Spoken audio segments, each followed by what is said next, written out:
Omaha Steaks butcher's cut New York strip, seasoned with the Southwest rub, creamy peppercorn sauce, and Parmesan-Herb Steakhouse fries. Giddy up. The steakhouse fries are gonna take the longest to cook, so preheat your oven to 425 degrees.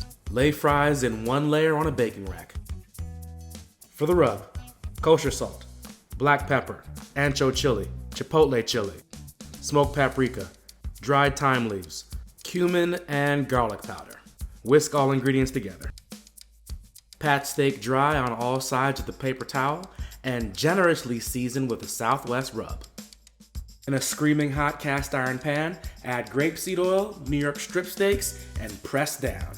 For medium rare doneness, cook 3 to 4 minutes on each side. After initial 3 to 4 minutes, add butter to pan and flip steaks. Butter baste away and continue to cook for another 3 to 4 minutes. Remove steaks from the pan and rest for 8 minutes.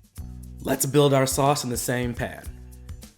Add brandy and reduce by 1/3 in volume, beef stock and reduce by 1/3, heavy cream, crushed peppercorns, bring to a boil, and simmer until nice and saucy.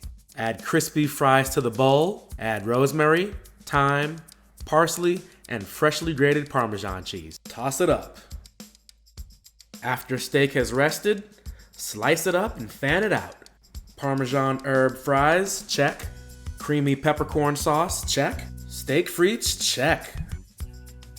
That said, you can always cook with confidence in the kitchen, knowing that we here at Omaha Steaks have 100% satisfaction guaranteed. Omaha Steaks, America's original butcher.